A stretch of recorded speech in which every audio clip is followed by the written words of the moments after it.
I'm home.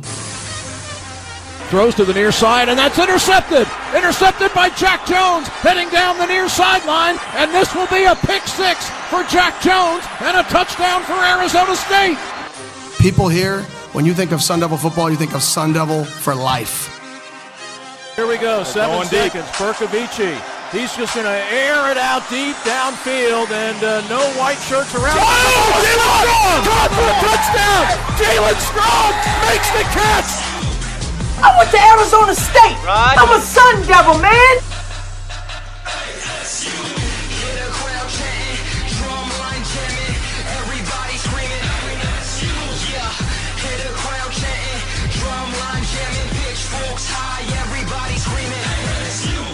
This is about the Valley. We need the Valley. If we get the Valley all in, the sky is the limit.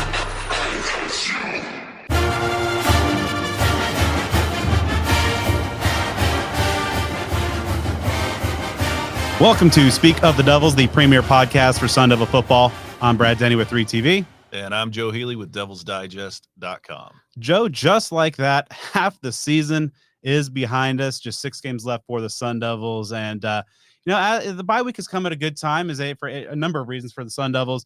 Obviously, health-wise, kind of, evaluation-wise, but it's also a good chance to take part of one of our favorite traditions, the Midseason Review Roundtable. And for that, we had to bring in some esteemed colleagues. Starting off to our right, first time, I believe, in studio. We had him once. Lies. We had him once a couple years ago. ago. Okay, yeah. that's true. First time in the TV. This studio. studio. First time you get to see his face. Facts. Chilly, Yeah. the legend, There you go. the man, the myth, the Yeah. icon. Something like that, at Just Chili. Instagram, Twitter, Snapchat. Make sure you show you guys some love. If you can be named and branded by just one name, like all the professional wrestlers that I love, that means you're making it. So my guy has that among other things. So. All right. So, and of course, this, I believe, is Chili's 4th episode. So just 89 ahead Just on the all-time list, of course. Hod Rabino, publisher, DevilsDigest.com, the most trusted voice in Sun Devil media coverage. Hod, welcome back for this is not your first time in this studio. No, this is like second or third? second time. Yeah. All right. Closing in on triple digits. That's going to be It was 93. Man, we that Rolex has been long overdue. Whoa. It's on ice. Yeah, we'll see. Now, before we jump into things to talk about the good, the bad, the ugly, there's some good-looking things that have happened these first 6 games of the 2023 season. Huge shout-out and thank you to Jones Auto Group, which you, of course, know by now, has been servicing the state of Arizona and the Sun Devil community for more than 50 years with multiple locations across the state. They are as strong as it gets when it comes to contributions to the NIL game for Arizona State. You've seen a number of Sun Devils driving around some real sweet rides, courtesy Jones Auto Group, and it's your support, Sun Devil fans, that helps them do that. So keep on supporting Jones Auto Group. The Sun Devil community is truly treated like family by Jones Auto. If you're concerned by credit issues or any other matters that might be standing in your way from getting the vehicle of your dreams, don't let that hold you back. Get in contact with Parker Jones. I'll give you his information here in a second. They're going to outline every possible winning game plan they can for you to try to put something together just for you. And like we always tell you, if you want to know how you could possibly save money on tax dollars that you'd otherwise spend on a vehicle, that adds up when you're buying a car. Jones Auto Group can hook you up there as well. You want to get with somebody you trust. Like I said, our guy Parker Jones, not just the owner and GM, but he's a 3rd-generation Arizona State alum, and like us all, a die-hard Sun Devil follower. So here's his number. If you got your phone, if you're listening to our podcast, if you're watching us on YouTube, just get your contacts going. Put this number in your phone, 602-881-8998. Again, 602-881-8998. That's for Parker Jones. He wants to hear from you and help you out. You can check them out online, browse their inventory of new and pre-owned vehicles at jonesautocenters.com. Jones Auto Group, Arizona's best since 1970. All right, guys. So before we dive into our midseason review, we're going to go down and grade every position group, the coaching staff as well. Let's also take a look at some local recruiting. Of course, we got some experts in the field as well. We're going to take a look back at ASU's last game to cap off the first half of the year.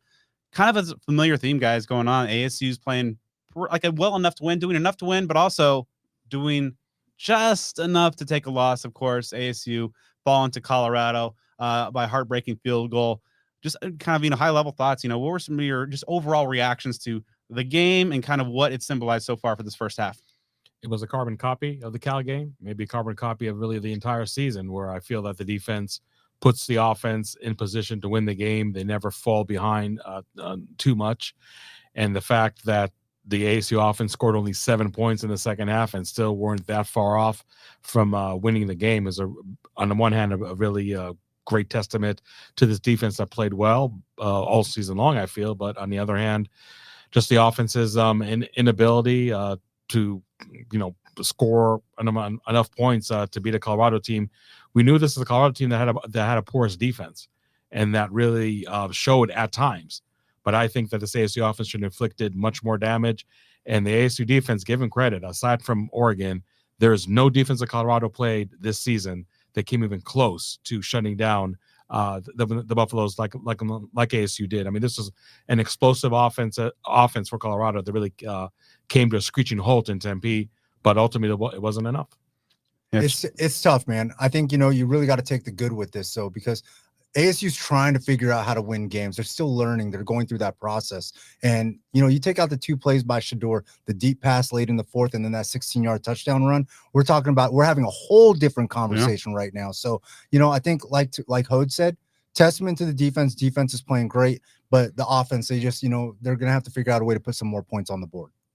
And I think, you've got some improvements. I think you got a good thing going with Trenton Bourguet right now. I mean, that's got to be your guy for the remainder of the season. I mean, we're huge Jaden Rashada fans, but that's something where at this point it just makes sense in all capacities. Even if he gets some more action for the rest of the season, put him in a spot where he can redshirt.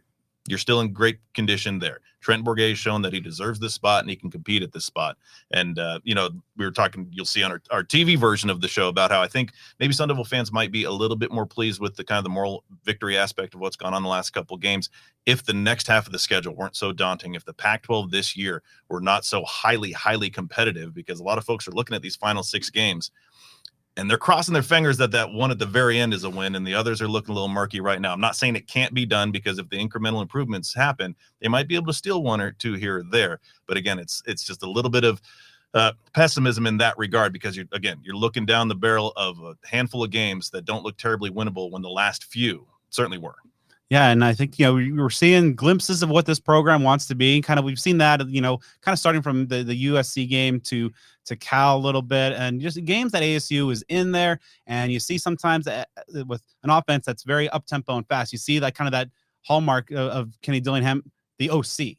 And then you see the defense just getting after it with Brian Ward and flying around and being chaotic in the best possible ways. But just the consistency that's just not there yet. And again, we said 78 new players on this roster, almost an entirely new coaching staff. There's going to be some times where that it just takes time to kind of come together overall. And I know, before we'll probably dive into some more specifics later on in our grades, but just want to get, your guys' opinions on just where do you think this kind of first half is overall, just kind of how the fans are kind of dealing with reacting. Cause as Joe mentioned, moral victories don't really carry a whole lot of value, but 1-5, and kind of it's a weird situation, because this is a year that everybody kind of knew was going to end at 12 games regardless with the postseason ban. You kind of knew that this was going to be a rebuild type situation and a reload and almost building from the ground up. But just you still see some fans, some folks on the message board, Hod, little not happy with the way things are going, even kind of knowing that there's been a ton of injuries, that this is a rebuilding year, that all those factors at play.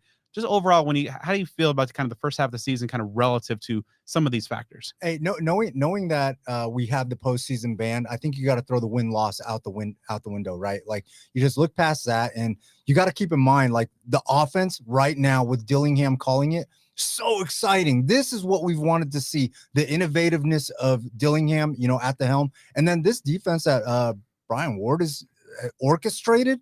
Absolutely incredible. This is what we've been talking about for the last 5 years under Herm Edwards. All the missed tackles and all that stuff gone.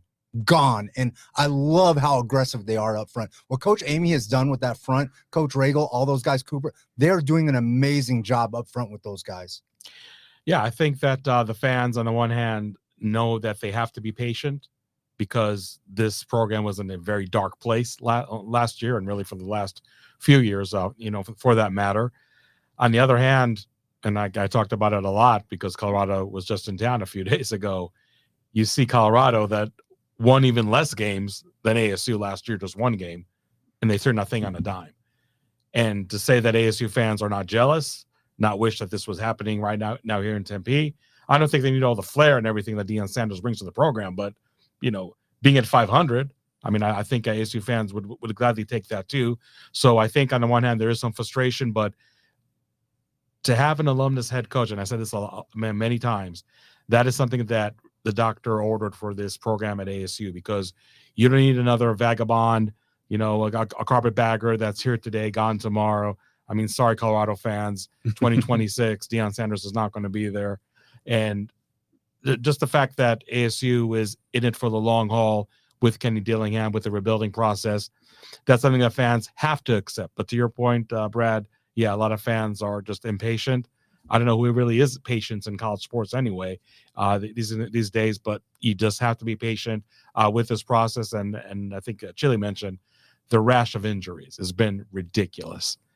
And this is a team that didn't have that much margin for error to begin with. And we have like one injury piling after another. The process just took a little too long. Yeah, I mean, it's the expectations and predictions really had to go out the window in week one. I mean, with the self-imposed postseason ban coming through the chutes days before the opener, that has its effect. I know that you can, have the us against the world mentality, rally around the troops, but that's still going to have an impact on you when your ultimate goals are just straight up taken off the table. And then you have the rash of injuries. Like I keep saying this, and I guess I'm gonna have to do the research. I can't think of too many other college football programs, not just this year, even historically to my knowledge, that have started as many quarterbacks as ASU has in such short order. To have 3 different guys in 4 games, the first 4 games of the season to start. That is a really strange thing. The offensive line, of course, has been completely battered. I also think there's something to be said for trying to be as respectful as possible with this, that I think a lot of Sun Devil fans kind of have their head in the sand in a certain respect and not acknowledging that the program is in pretty dire shape right now, or at least was with what Kenny Dillingham inherited. A lot of us are kind of thinking that 6-6, 7-5 type of thing, because that's the status quo. You see ASU, you feel you're pretty comfortable picking around 500. More often than not, you're going to hit the bullseye with that. Things are just in a different state than they may have ever been, certainly in my lifetime, maybe in several decades, really talking like World War II era stuff. What I'm saying is I don't think people really understand just how bad of a situation Kenny Dillingham inherited, and on top of that with so many new players. So again, it's a function of so many different things going on at the same time that long-term patience really needs to be there. I get that it's not always that easy, especially when you see Deion Sanders doing what he's doing this year. When you see Kalen DeBoer did what he did last year and this year. Again, a couple immediate examples in this conference of quick turnarounds. Those are the exceptions, not the rules. So I think, again, playing the long game, knowing that Kenny Dillingham is here for the long run, that's the way to look at this thing. Guys, I got to ask y'all a question, though. Like, think about the expectations that came when Herm started out over here. We all thought that those were going to be 10-win teams, right? And how underachieving were those, disappointing were those. So, I mean, look, that we picked these Sun Devils to be 6-6 or whatever, like 5-7, and they end up being like 3-9. Like, we shouldn't be so disappointed. That bowl ban, I guarantee it doesn't matter who you would have brought in to coach this team. Once that bowl ban hit, all the air was let out. Deion wasn't going to save that. Coach Prime would not have saved that situation, even with his Louis luggage.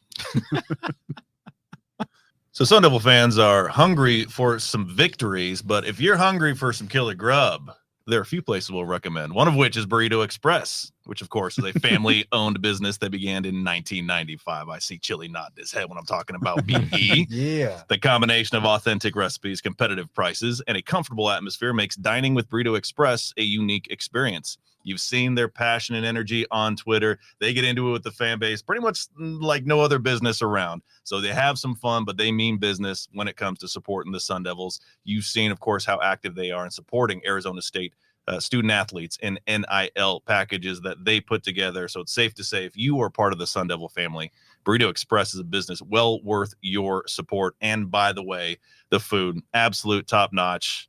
Brad always asks me if I have a go-to. Chilly, do you have a go-to? Hey, I was going to Burrito Express during my entire time at ASU when I got my degree in education.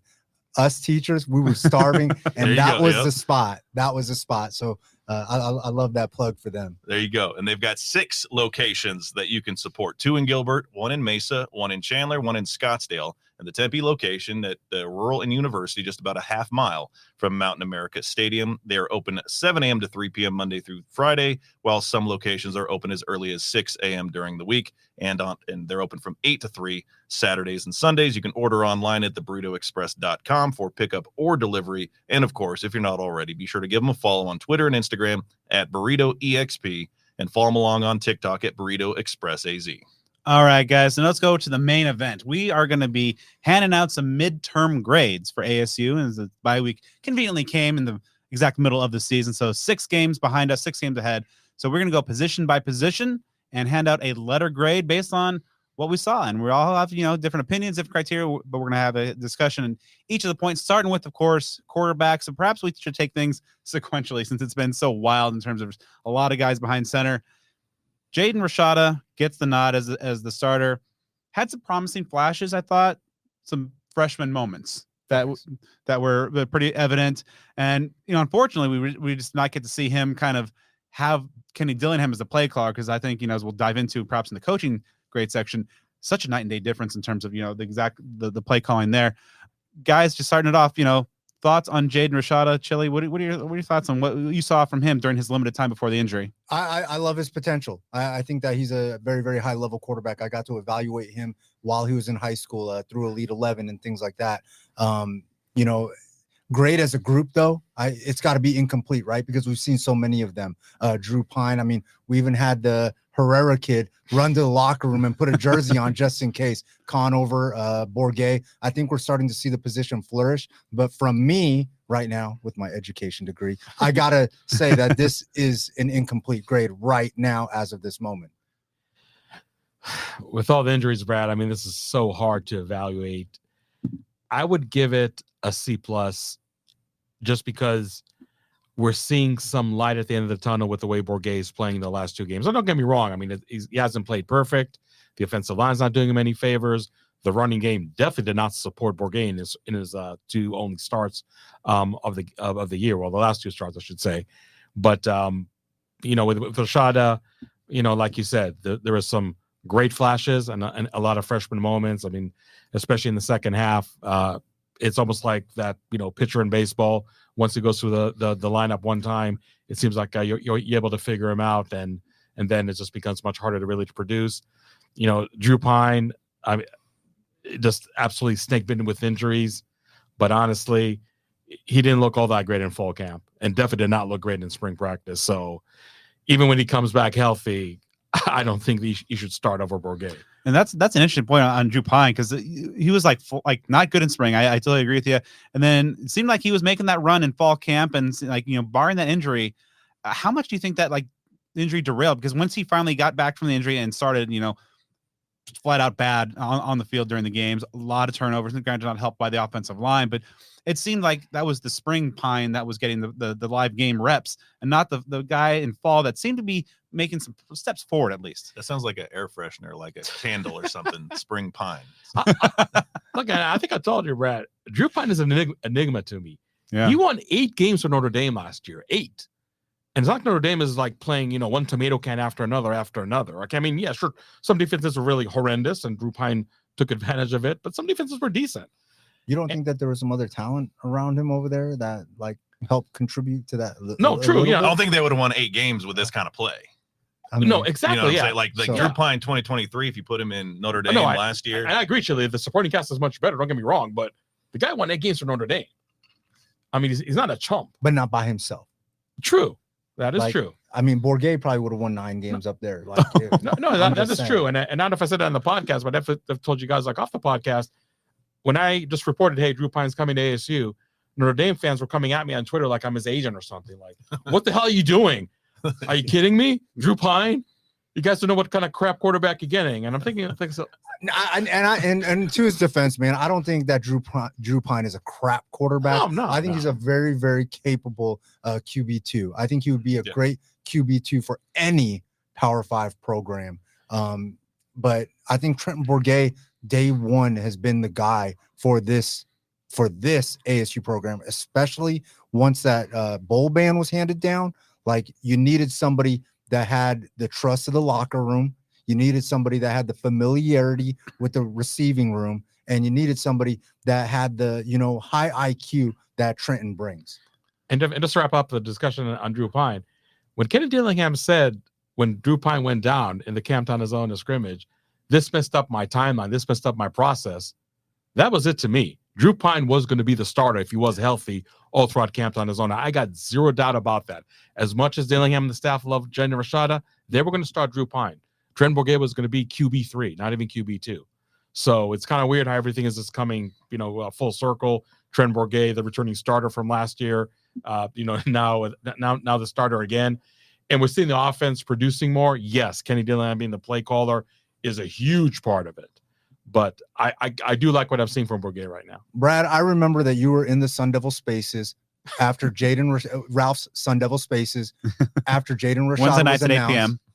After Jaden Rashada was announced, and I said on that Sun Devil Spaces, you can fully expect Trenton is going to have to jump in that phone booth and put on his Superman suit and rescue this offense and put this thing together. And with the help of Dillingham calling the offense, I think that we're going to start seeing that in the second half. So let's bring that up. The Trenton Bourget discourse. Let's have at it. So now he's gotten back in the job, and seems like history's repeating itself. He's, quarterback wearing the number 5, started last season too, went down, and Trenton come, as you said, jumped in the phone booth, and now he's at the helm. No wins as of yet, and obviously wins were kind of tough last year, and difficult situations both years. I think he's been really steady. He's not making a ton of mistakes. Has a couple of picks, just one touchdown pass. His completion percentage is down from a year ago, but obviously offensive line I think is much worse now than it was in 2022. What's the overall impression of Trenton this year? I think there's some inconsistencies here because of the injury. He got hurt. He got hurt. Let's be fair. The entire offensive line got hurt. Let's be fair. The offensive line was in such bad situation. Even the offensive line coach has missed games. Come on. and shout out to Coach T. I absolutely love him. But I'm just saying, when is the last, forget about the whole quarterback thing. When's the last time you guys saw that on the offensive line in one of the trench groups? And you think that that's not going to have an effect or an impact? It's absolutely crazy. So I think that Trenton and this offensive line, once they are all fully on the same page, we're going to start to see this team really turn the corner a little bit. And we are going to see dubs in the second half of the season. And also, we'll get to Jalen Connors when we talk about the tight ends. Jalen Connors has been MIA. Let's call a spade, has been MIA. And part of it is injuries. Part of it is kind of questionable Twitter tweets that go up and go down. I've heard that things have been settled down, and I think that Connors is ready to turn the page and on more than more respects in the second half of the year. So we'll see if that happens. But that Bourget-Conyers connection last year was really strong. I mean, not for the entire duration that Bourget started, but it was really strong. And I think Conyers misses Bourget and Bourget misses Conyers. And if those guys can be on the same page, and Elijah Badger for the last few weeks is playing really well, Xavier Guillory is finally showing up. I mean, the guy that just tore it up in spring practice, tore it up in fall camp. Finally, we're getting to see him play well. But, not to belabor the point on the offensive line and more importantly, the running game, Bourget needs a balanced offense to really flourish. And he did not get that against Colorado. He did not get it against Cal. And I'm not absolving him from the mistakes that he did just from a pure passing game perspective. But if he has just a good, not even an exceptional running game to help him, I think you're really going to see a much better Bourget and a much better offense in general. That hasn't happened yet. We'll see if it happens the last 6 games. And I think he's a really good fit for this current situation because Kenny Dillingham mentioned the fact that he likes to be a coach that leans on the run, but he also realizes, as he said, I think the phrase was I'm not an idiot. He realized that his offensive line is struggling. He's got to play to his playmaker strengths. All of a sudden, you go from Elijah Badger, who has 9 catches over the first 3 weeks, with Baldwin as the OC, 24, including 12 in the last game. And Dillingham knows, okay, we have a quarterback here who's really good, makes quick decisions. He's not going to get a whole lot of time behind that line. And I think Trent Bourget used the phrase after the Saturday's game, playing point guard, just getting out and getting the ball out to the playmakers in space quickly. You mentioned, Badger, Stovall, Gio Sanders, who's MIA under Baldwin, now all of a sudden getting a lot of use. Guillory is looking better. So right now, given the state of kind of the team, I think, Bourget has shown to be pretty capable. Now, if he can get a running complement as well and maybe some healthy bodies in the trenches, over the bye and down the stretch, then might be time to cook. Now, of the available options, I think Bourguet is a perfect fit for this team this year. I mean, think about the guy in his story and the road that he's traveled. It didn't rattle him when he didn't have any major college offers walked on at Arizona State. Didn't rattle him when he had to sit for 2-3 years as QB 5 or 6 in some scenarios and work his way into a starting position. This is someone that is just a calm dude. Like, I've talked to him and you never see him get too high or too low. I think he's the perfect personality for this team in this tumultuous year to guide this team to whatever it may be. I think very highly of Jaden Rashada, and I know he's got a very tremendous future. I also think that putting him out there for the entirety of this season could be more of a disservice to his growth than it could be a proponent to his growth. Drew Pine, a lot of discussion about him. We've seen what we've seen, and you just cannot be comfortable with what you've seen from him at Arizona State. So I don't know what this season is going to look like as far as wins and losses are concerned, but I have a tremendous amount of confidence in Trenton Bourguet to be able to weather the storm, keep things collected as much as possible. And if we go back to the grades, I'll give mine. I'm going to be weird as well because we got some unique ones from our guys here. I'm going to issue 2 grades. I'm going to say like a C if I'm looking at the season to date.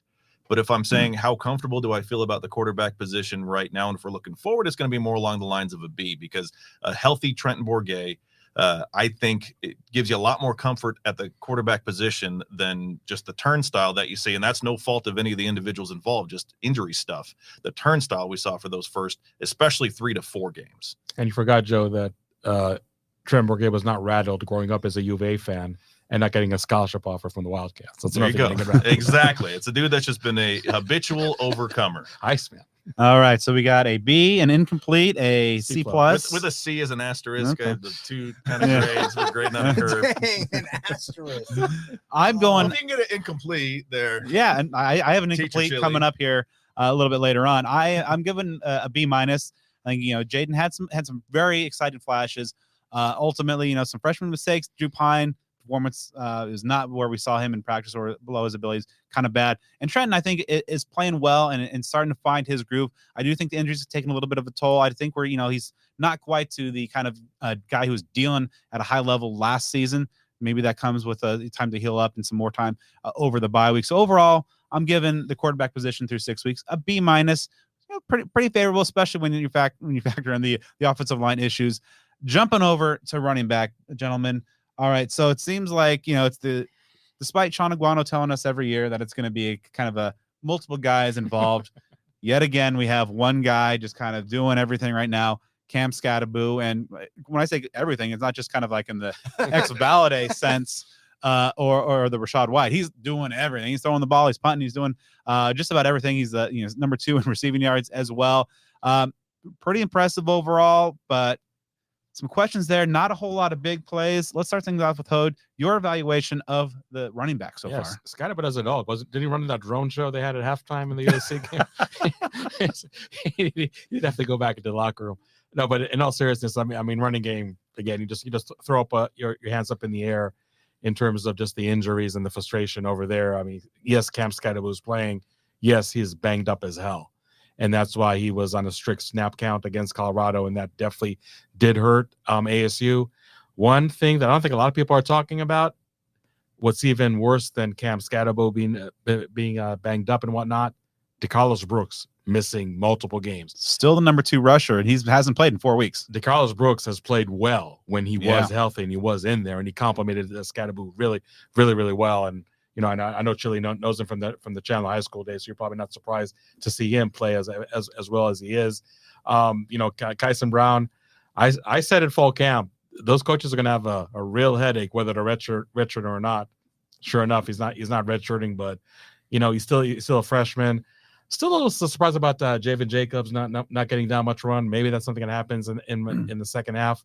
George Hart, being injured. I think it's something that does hurt. I mean, even though he wasn't really that high, in the order of the depth chart, Tevin White has been a disappointment. And yes, I will own up that I called him the X player on offense because I thought that he would complement Cam Scatterbutt so well. 9 yards on 6 carries. I really, really thought that, he really could play well because there would be much less pressure on him to perform, and he definitely been a big disappointment. So, if you're asking me for a grade, I'll go B- because I have the utmost respect for what Scadabo has done, especially being injured and banged up as he is. But again, just with the injuries, it's almost even hard to give a grade. So I'm not going to go the incomplete route. I'll just give it a real grade. We get one for the show. Trying to get me. I agree with the B. I agree with the B. Look, it was early in the season, Brad. Me and you were in the press box talking about the Scatterbrooks backfield, right? And we were really excited.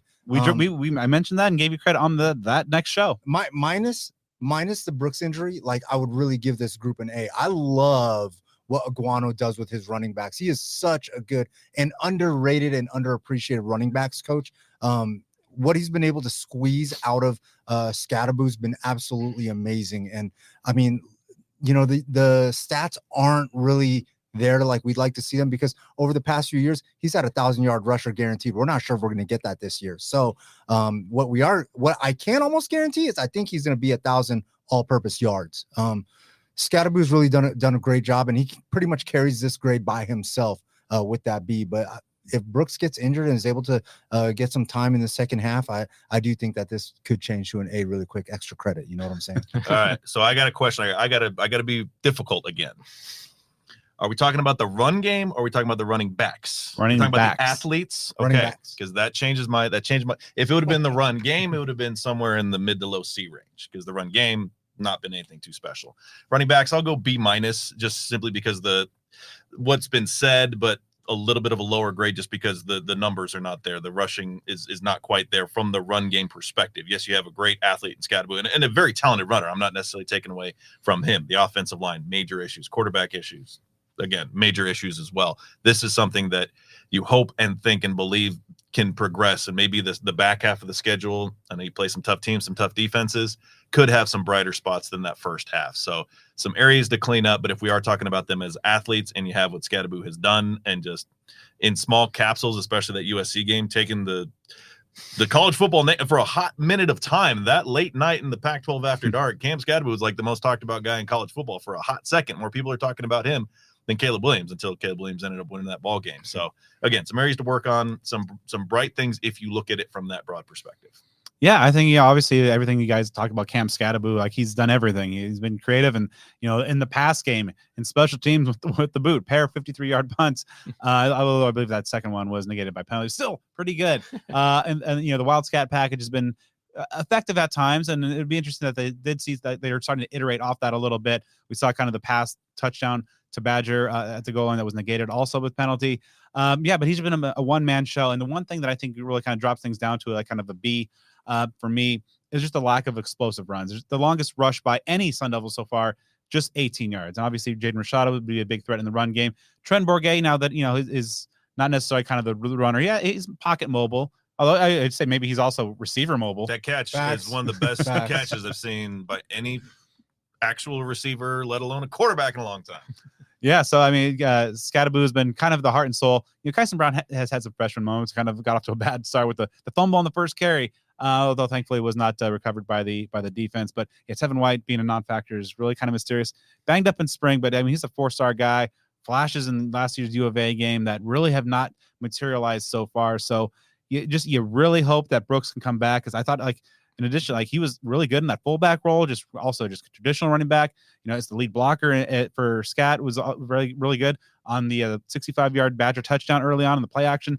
Huge block and pass pro. I mean, that's a guy who's missed, who's obviously worked over the years and has had his chance, and unfortunately kind of snake bit by injury, though. So overall, I think this is in good shape for being kind of a one-man band. You'd like to see some help and some more explosiveness. That's something that Kenny Dillingham talked about in terms of getting a more explosive threat out of the backfield, and he would hope that Tevin White could be that guy. Doesn't seem like it is right now, so maybe over the second half we see a guy like Kyson Brown or Javen Jacobs maybe come to that role. But overall, I think, especially factoring in the offensive line issues and the inability to kind of win those one-on-one battles and open some lanes, I think a B. I'll go B+. Give those guys a nice little extra effort, because they're kind of great on a curve with that O-line. I like that. All right, before we dive into our grades for the pass catcher groups for the Sun Devils, chance to talk to you guys about the good brand, homefieldapparel.com. As always, just the absolute best stuff that you can get. Seasons are changing. They got an amazing assortment of hoodies out there for you, as well as, of course, amazing vintage collegiate licensed apparel. The baseball script Devils hoodie on the oatmeal. Man, God, that is a work of art. Folks, head over to homefieldapparel.com, enter offer code SOTD23. You get 15% off your first purchase at Home Field Apparel. And, if the holidays are coming up, 150 other schools from the FBS, FCS, even some lower divisions. So anything for the holidays, for the whatever, insert your school alum in your life. Head over to homefieldapparel.com. And again, SOTD23, 15% off your order. All right, fellas, let's talk about the pass catch. We talked about the quarterback and kind of the revolving door there and the impact that it has on the chemistry. Wide receivers been kind of like a interesting group so far. It seems to be like almost a tale of two stories, and even with kind of the tale of two of the season in terms of the first 3 games with Baldwin, this next 3 games with Dillingham. But overall, let's start off with you, Hod. Wide receivers. What do you think so far? Kind of, we've seen the first 6 games and your grade. I would give it a B-, and it would be heavily tilted on what we've seen in the last 3 games since Kenny Dillingham is calling the plays. I talked earlier about Elijah Badger, which I think the last 3 games is just a total different player than that we've seen in the first 3 weeks. You mentioned Stovall, who had a big game against Cal. And I do like how him and Gio Sanders are lining up right now in the backfield. And I know part of it is by necessity because of Scadaboo's, less than ideal health. But I like what I see there. Xavier Guillory, as I also mentioned, the last 2 weeks is really coming to his own.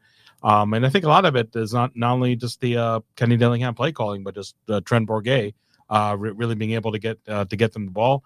Again, I think the passing game is really carrying more of the load of the offense just because of the issues with the running game and the offensive line and the run blocking.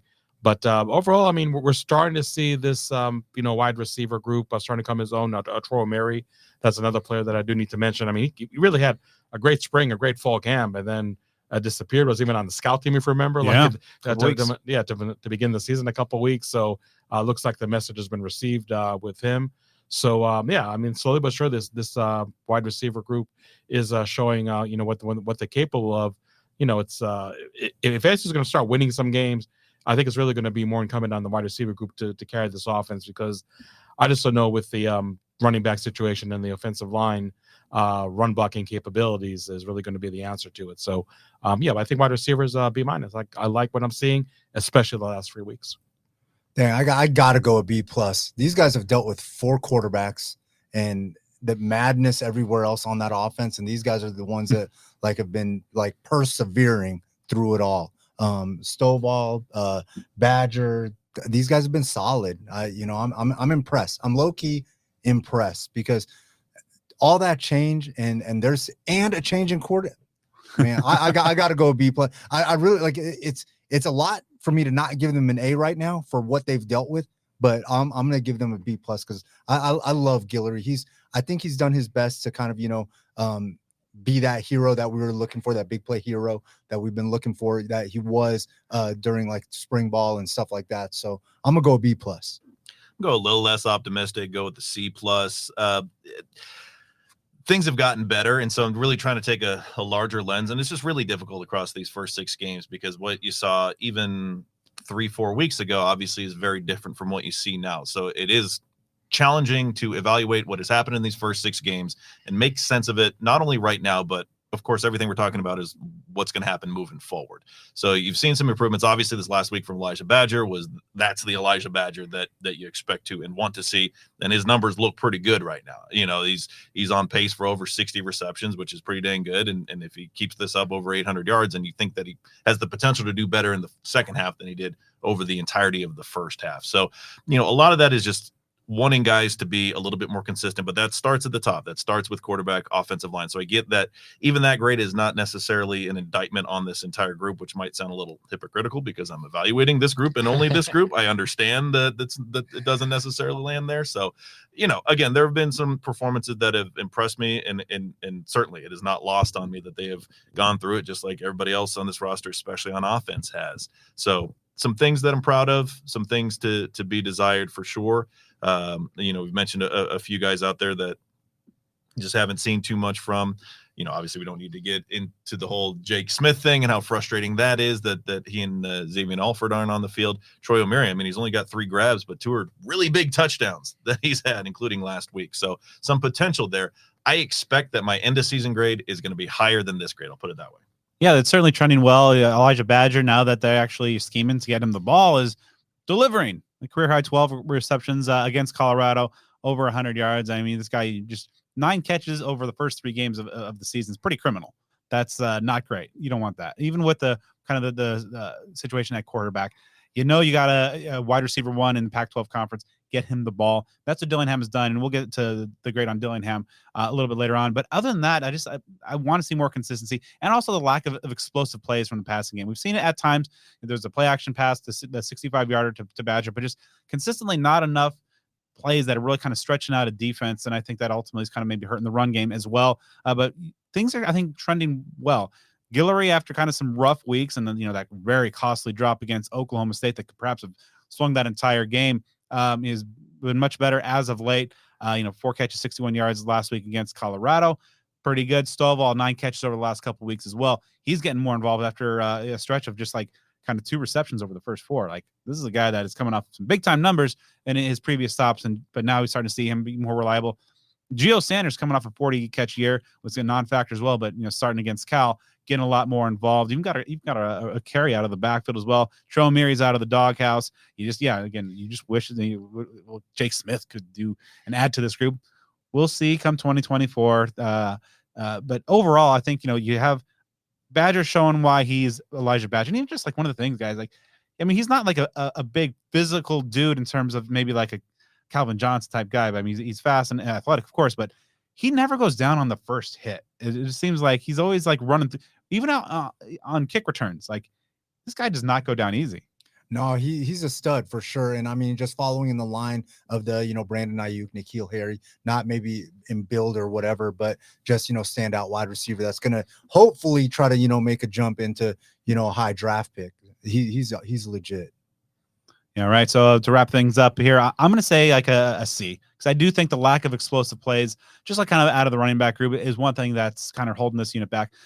Obviously, kind of with the caveat, the offensive line situation, the rotation of quarterback, and Bourget just not perhaps being the guy that's going to be his strongest suits, are not necessarily stretching the field with deep shots down the field. But perhaps, that's something that as the rapport continues to build, we will see going forward. Now moving on to perhaps a little bit more enigmatic situation. Tight end. Yeah. So no, we're talking all season long about how Jalen Conyers coming off of that kind of finish to 2022. This is an offensive scheme that loves to use tight end, with Oregon tight ends having 10 touchdown catches a season ago. Mixed bag at best so far. Hod, why don't you start us off with just kind of the Jalen Conyers situation? Yeah, I mean, it really is an enigma, like you said. ASU worked so hard to keep Jalen Conyers over here, and the good friends at the Jones Auto Center is part of that with their generous NIL deal, and also other NIL deals that Jalen Conyers does have. Coming into the season, he was the top NFL draft prospect on this team. And the other day, you have, I believe, 6 NFL scouts that probably came to see Jalen Conyers, and they're just leaving the practice field going like, what the heck is going on over here? Just this last week, as we all know, Jalen Conyers doesn't practice with the tight ends. He practices with the wide receivers. That's definitely not something that you do because his blocking skills have improved over last year or anything like that. A message was sent. He barely plays any snaps against Colorado. Kenny Dillingham said that it was due to illness. Sometimes you got to say what you got to say, and I'll leave it at that. So it's been extremely disappointing to see what's going on with Conyers in the first 6 games. As I mentioned earlier, from what I'm hearing, the message has been received, and maybe we'll see a player that's really turning the page. I'm not oblivious to the fact that he did have injuries earlier in the season, but something was just not really clicking there. And even as we mentioned, we saw Dillingham get behind the play calling, and now seeing a different Elijah Badger, for example. And you're seeing other players do well, like Xavier Guillory, but where's Conyers? I mean, he's just not part of that renaissance that the offense is experiencing the last 2 or 3 weeks. That's really, really disappointing. And like I said, Brad, the expectations were sky high for Conyers. Hasn't even come close to fulfilling them. Maybe there's some hope it's going to happen in the next 6 games. And if ASU is really going to start to string a few wins over here and have this offense as a whole play at a much better level, Conyers has to be a part of that. And if that doesn't happen, we're just going to see more of the same the second half. Yeah, I mean, this is a guy that's just, he has missed the equivalent of like 2.5 games, but 17 catches for 179 yards, no touchdowns.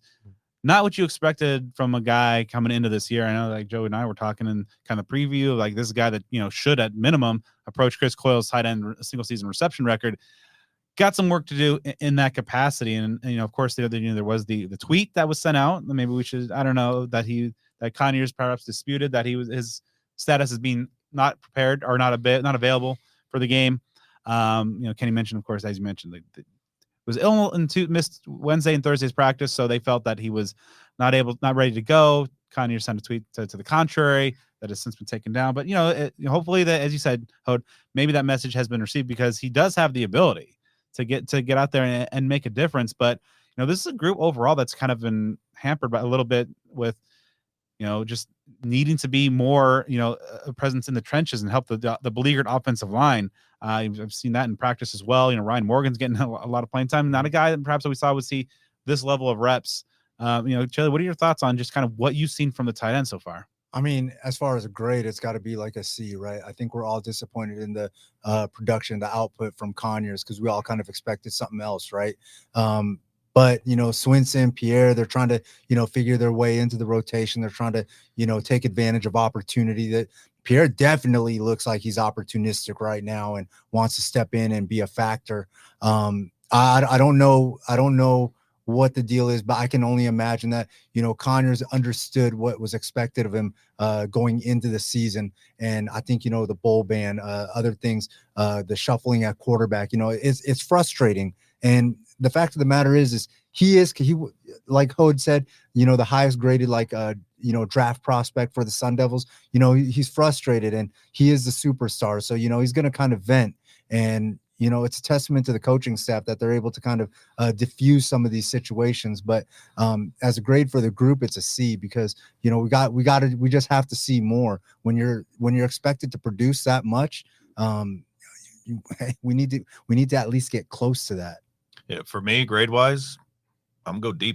29 catches across those 3 players, 0 touchdowns. 2 of those guys average less than 8 yards per reception. That just doesn't stack up. I mean, this is a collective improvement of things that we saw years ago when you would have maybe like 10 or 12 catches across the entire tight end room for the season. We've been there consistently, so that's why there's light there, and there's still definite hope. I mean, think back to last year.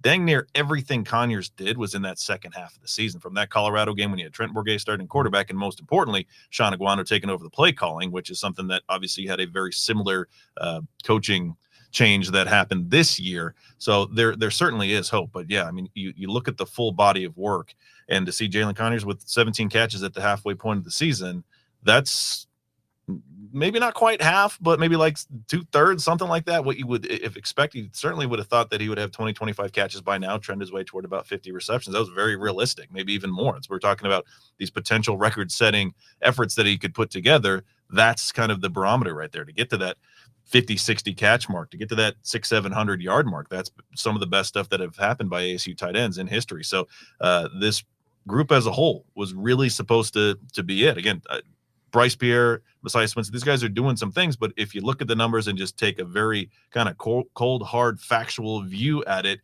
maybe an unbiased view, there's a lot left to be desired. Once again, this is kind of talking about the running backs, the receivers, the other skill position groups, that there are so many other things that go into it in addition to what these individuals do. but they got to be there. They got to make the plays. We've seen some drop passes. We've seen this enigmatic behavior. You put the whole body at work, and it's something that has been one of the more disappointing outputs on the team so far to me.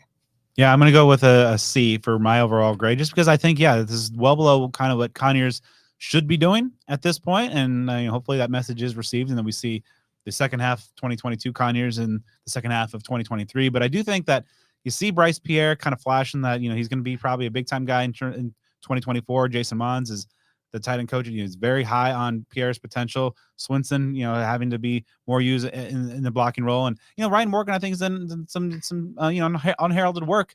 As a blocker, we've seen him. Just kind of in the H role, coming out of the backfield, kind of a lead blocker in a fullback capacity, and just the offensive line, just a lot of help there. But yeah, you just want to see more dynamic playmaking from this group, and specifically from Jalen Conyers. This guy's got a world of talent. We've seen him do it in the Pac-12 conference, and just this team's going to, make a little bit of a run and maybe take down a team or two down the stretch that they shouldn't. Conyers is going to be the guy that's going to have to step up and make that play.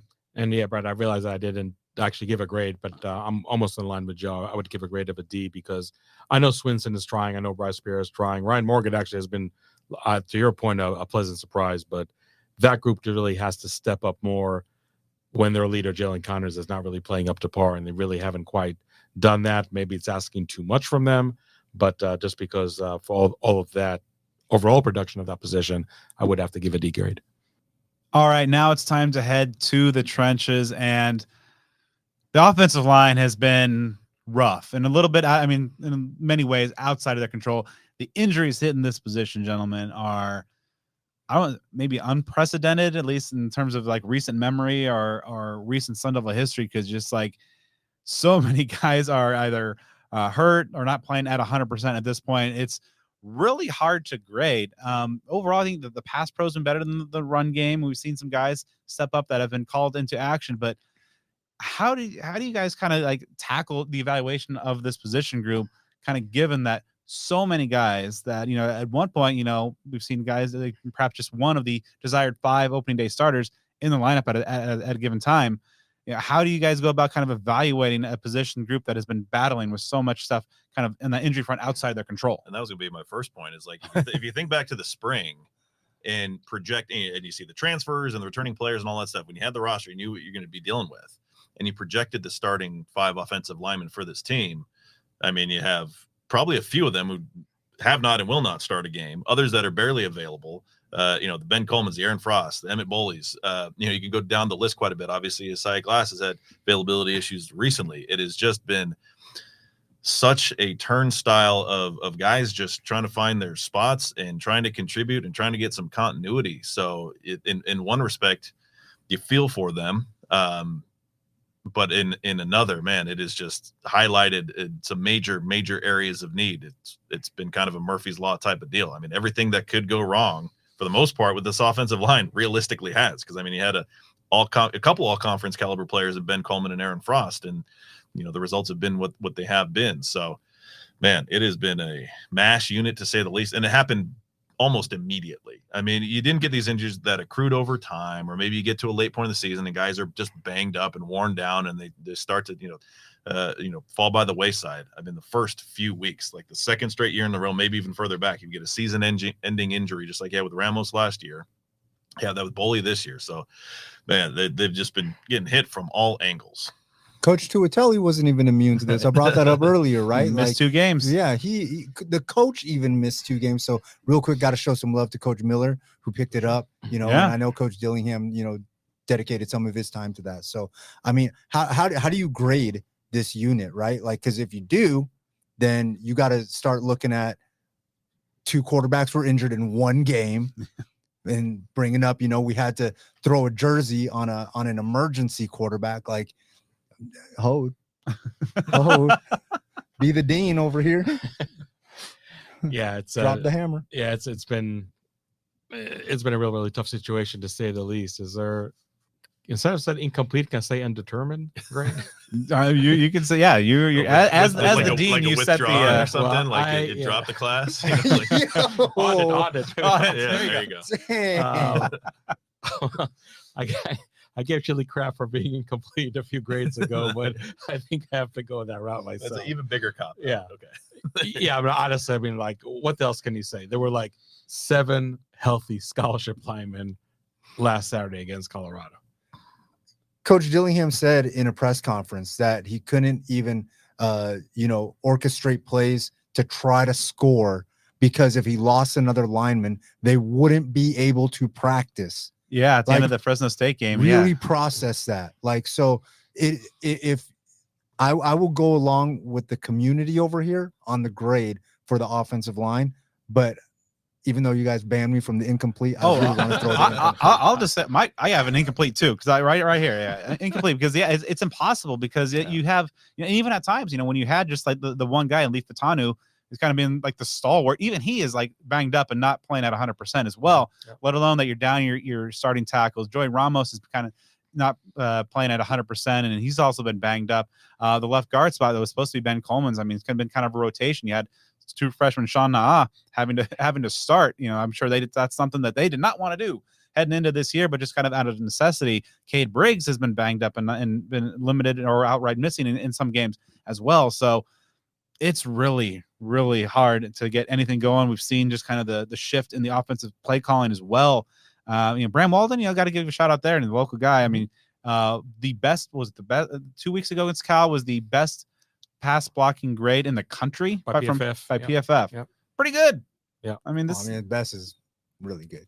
Yeah. I mean, and so Bright like spot. that was a guy that was like battling with Isaiah Glass at that incumbent spot. So, and Glass has been unfortunately been injured as well. Perhaps he gets back at some point soon, but it's so hard and impossible to grade. Just kind of when you're going down to your 8th, 9th, 10th, 11th, down well past your 2 deep in terms of the availability there. It's an impossible task. I guess I'll be the old man shaking his fist at the sky and give a grade, because at the end of the day, you got to play the games, right? At the end of the day, you got to evaluate the product on the field, and that's there. And I get that there are a lot of circumstance, but if we're saying what grade would you give the play that you've seen on the field, which I think is, a reasonable way to introduce this topic. You look at, they've allowed 22 sacks, the run game, 2.7 yards per carry as a team, under 84 yards per game as a team on the ground. I'm gonna give it a D. Again, it's just taking the nutshell of the performance and saying it is what it is. It has been a poor overall performance. It has in many cases been a liability. Now then, is it their fault? Does it make sense that it is a liability? Oh, hell yeah, it does. But it's still a liability. So I still got to give it that grade. It's one of the most tough circumstances that I've seen ASU have to deal with, but that's still largely the reason that they've lost a few games. So again, I understand the incompletes or the withdraws or the drop out of schools or the transfer portals or whatever grades we're given here, but I will be the one. Dang. If I can be the hater, I'll be the hater for The right now. hater. All right. So I've seen Chili over here getting ready with the rebuttal. No, it's just like I get it, right? Because we have to be like objective in this, but it's just so hard because you're grading the kid that struggles with math on a math test, on an SAT type math test, like because there's so many injuries. They're missing a coach. Like we've seen the injury ravaged season where we had 3 quarterbacks play with the opera singer and all that stuff, right? But have you ever seen a group ravaged so bad that even the coach misses game? Come on, like you have to be a little bit fair here. So I go with the group though. I go with Brad. I got to side. Well, the majority is going to rule in this one. I'm the only one who gave an actual grade. So the community answer there is more along the incomplete. I'll just be the one to add a little something else to the fire. All right. So before we switch over to the defense, time to talk a little bit about the huddle over at devilsdigest.com. Hod, obviously the best resource for folks. And, if folks that are listening to the show are probably already there, but if you're not, get on in and Hod, tell those few folks probably amongst the audience right now what they're missing by not being in the huddle. Yeah, just a example from just a few hours ago. My premium subscribers are enjoying a great interview I did with defensive coordinator Brian Ward. And I'm going to talk about the defense in a few minutes over here. So if you want to enjoy the same content that my premium subscribers are enjoying, go to devilsdigest.com, sign up as a premium subscriber, get to enjoy some great content, a great community of Sun Devil fans. My man over here, Chilly, with his finger on the pulse on the local recruiting, also recruiting out of state. A lot of good nuggets that only going to get beefier as we get closer and closer to the December signing period, which is about 2 months away right now. So there's definitely a lot to check out. We're not resting on the bye week. We're definitely working hard. There's some more articles to come this week, so come join us. So you may not be able to get beef nuggets at Burrito Express or Spaghetti Shack or other food sponsor. You can get beef nuggets at chilinuggets.com. Yeah. With a side of chili. There you go. All right. So let's switch over to the defense and start handing out some grades. Starting on the offensive line. Obviously, this is a defense line. Yep, defense line, right? You said offense. Defense. We need to go through that again, man. We just tore our hearts out here. We had some incomplete major separation. That was emotional. Okay. The defensive line, kind of the flip side, because this has been a group that has been collectively pretty damn good. Guys, going back to just last year, the scheme of that they were running really was so passive and vanilla. We saw what ultimately kind of undid. That's why the Territorial Cup right now is in Tucson.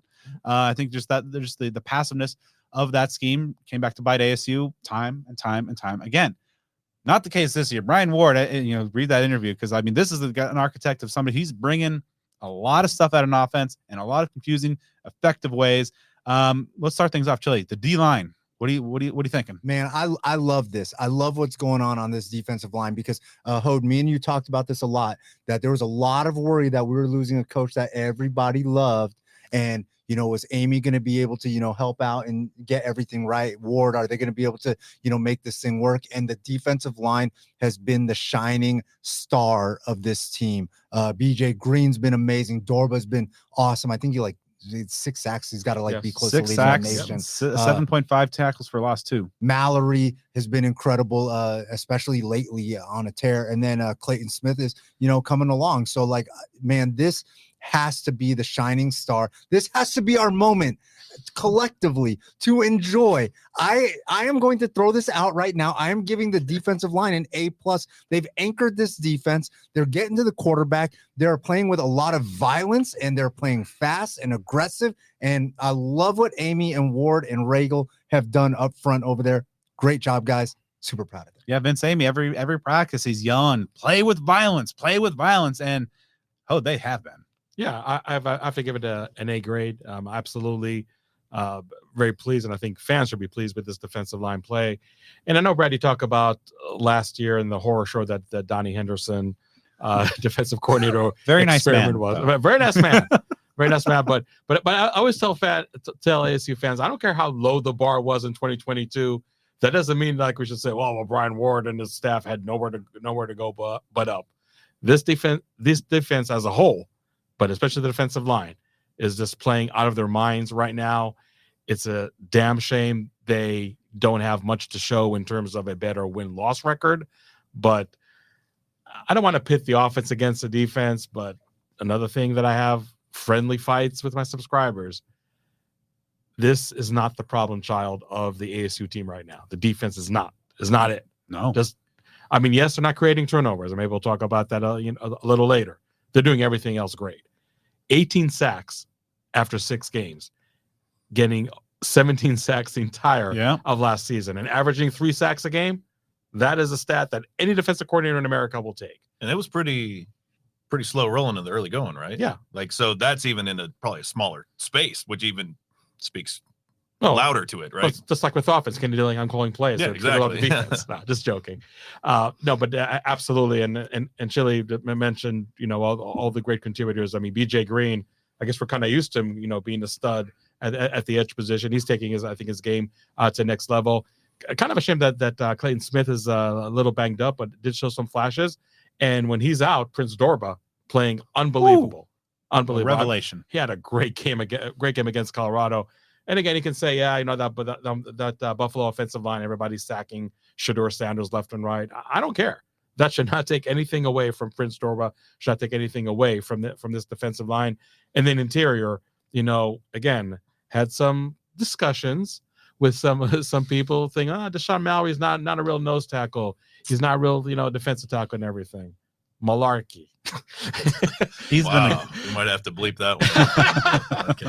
No, but seriously, Deshaun Mallory is a player that, if you recall, ASU thought they had him. Then some academic issues. And then they did have him. And now that they do have him contributing, he is playing great. Anthony Cooper was started out injured, but now is playing well. CJ Fight, unbelievable freshman phenom. I mean, how great is it going to have for the team to have that guy for the next 2-3 years? Even I would say Tristan Monday, was contributing there a little bit. But but defensive line, absolutely, you can't say anything, that they really did take away from what they're able to accomplish, whether it's pass rushing, whether it's stopping the run. I think they've done a great job. And again, just look at that Colorado game. Look at what every team not named Oregon was not able to do to halt that Colorado offense, and that defensive line did a masterful job last Saturday. So I'm gonna grade wise go with A-. I'm not super hating. I'm very encouraged by what's going on. The only reason I'm a tick beneath these guys is that 2 game span against the run. USC, California, especially Cal, winnable game. Ott had a pretty monster performance then, and obviously USC, very, very talented offensive team, put up some major run numbers against ASU. If the line and the defense collectively is able to clamp down more on the run in those 2 games, I'm confident you take the Cal game, possibly get USC as well. But I'm looking at the big picture here and not letting that be a big deflating factor. This was the group that really had a lot of questions about. Like we've talked about a lot, that we thought that the offense would be way ahead of the defense and the defense might catch up. And it's kind of been the inverse of that throughout the course of the first half of the season. You have to be thrilled with what you've seen out of BJ Green. You knew he was a pretty known commodity, but he's really grown into his own. Prince Dorba, this dude's playing out of his skull right now. That's really becoming like a hidden gem as far as the transfer class that ASU put together this past offseason. So again, you got to be very happy with it, especially considering the departures, not only the coaching staff, personnel, how they had to revamp it. It's a different looking line. You've got guys that are moving into places that they haven't played at ASU before. So very, very encouraged just with that little tick, because one more win in the column to this point to date in the season, I think would be a really big deal. So that's why, again, A-, still very good, a lot better than I ever did in any level of school. So I'm happy given that, and I don't feel like a massive hater. Yeah, I'm gonna go probably an A- as well. Just because there has been kind of the blemish of the run. They were gassed, and I do think that's probably a product of the depth issues, because especially defensive tackle. Obviously, Deshaun Mallory's been great, and having Anthony Cooper, that veteran presence, along there as well. And then CJ Fight has been, a very effective and enticing freshman. But the depth, I think, as well as the offensive line, kind of you see in both on the trenches, the depth kind of catches up to ASU as games go on. With just like even with the offensive line, the sack numbers, like last week, just a single sack in the first half, and then a bunch in the second half, or none in the first half, excuse me, and then all of them in the second half, just like, and then for one against USC in the first half, and then 7 in the second half. I think you certainly see that kind of wear down. You go back to the Cal game, Jaden Ott kind of held in check for 3 quarters and ran all over him in the fourth. It's just kind of the depth concerns. And this, of course, in a roster rebuild, depth's not going to be your friend in year one. And you have some exciting players. But man, those edges are so fun to watch. It is, just selfishly, it's almost like kind of seeing like TJ Watt and Alex Highsmith getting after, because on every play, if they're not getting to the quarterback, they're affecting the quarterback. They're bringing up some pressures. They're making him uncomfortable in the pocket as well. And I do think, just other than the run situations for a couple span, I'd like to see that get improved a little bit. And perhaps that goes into our next group at linebackers as well.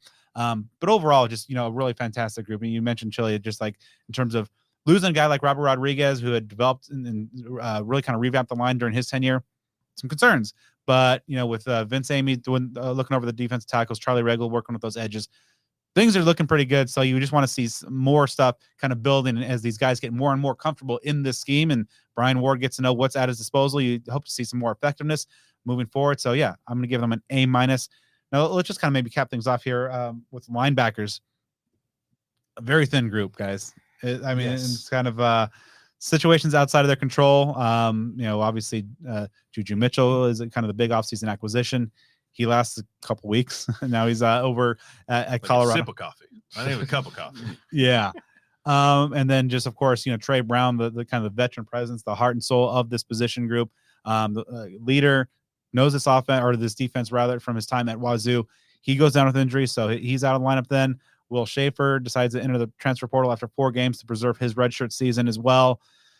I think, but we have seen guys step up. Tate Romney, who really had not done a whole lot in his career, looks like a bona fide, one of those guys that just is going to be a multi-year starter at the Pac-12 level, or Big 12 level now going forward. And just one of those kind of tackle machines. Caleb McCullough has had his number called and has kind of stepped up especially against Cal in a big time way as well. But right now, you're not seeing a whole lot of like splash play. You're seeing a lot of steady play right now. So I'm giving the linebacker group kind of, grade on the curve, maybe like a B minus, maybe a B. And I'll go with the B also, because this was a position group that you weren't quite sure what you're going to get, and obviously there have been some major personnel changes just again within the first month or so of the season. When you talk about Mitchell and that whole fiasco, and with Will Schaefer, which is a heartbreaker to see that guy out of the program. But Tate Romney has stepped up. McCullough is doing some things. A guy that I thought had a great deal of potential since he arrived on campus, shows what perseverance can do for you. Trey Brown has some leadership there as well. So like you said, I mean, you're not getting much. I'm looking through the numbers here. I think you might have about 1 sack or so across that group. Obviously, they don't play a ton of guys out there in this alignment. So there have been some pleasant surprises, maybe in the slightly quiet fashion, but something I think you can still be pretty pleased with. Position group that's kind of ravaged by injuries also that you brought up, Brad. But, I mean, it can be, and they can still survive. And I think that Romney's been absolutely amazing so far this season. Good coverage, too. Stepped in and has really done his part. And like you said, going to be a multi-year starter. But, I mean, based on this year alone, him, McCullough, I think that we're looking at – I go with a B grade. I kind of want to go B+, but I definitely go with a flat B. Yeah, I would agree also a B grade. Tate Romney, to me, maybe somewhat under the radar, the most surprising player at ASU, because you and I were there at spring practice. Chilly was too. Yeah. He did not have a good spring practice. Mm-mm. And I thought, like, wow, I mean, is this guy going to be even in the 2 deep when the season starts? And sure enough, this guy is a starter and playing well as a starter, and they needed him to play well with all the thin depth. So, tip of the cap to Tate Romney, who really didn't come with gaudy numbers at all from BYU. I mean, I don't think he recorded any stats over there. He just played for 4 games or less. But I think Tate Romney is maybe the biggest reason why I do give a B grade. Not disappointed in Trey Brown, and granted, is injured as we speak, but I thought I would see just a little more from him. So maybe that's also contributing to my B grade. But this defense as a whole is doing great. I don't know if I would point to the linebackers and say, oh yeah, because of the linebackers are doing great. I think that would be a false statement, but they're holding their own. They're doing okay. Be great for the linebackers. Yeah, I think that they've been steady, and with Romney, maybe it just took going from 44 to Chase Lucas's 24, and now that unlocked a new level for him as well. But he's been 44 has been a pretty good linebacker number. You got guys like Dale Robinson. I think Brett Wallerstedt wore it. It's a good fullback / linebacker number. That's all I'm gonna say. Yeah, and so James Jonkum's a guy that's been able to, or been asked to step up at times, just because this is so thin. In terms of just the scholarship number guys, injuries, the transfer of Will Schaefer, but overall, I think they've been pretty steady. I'd just like to see them perhaps do a little bit more in terms of the game changing type of plays. So overall, a pretty solid. But as we'll get to here in a moment with the secondary, I think your strengths obviously on this defense very in the trenches up front and the line, some really talented guys on the back end, just.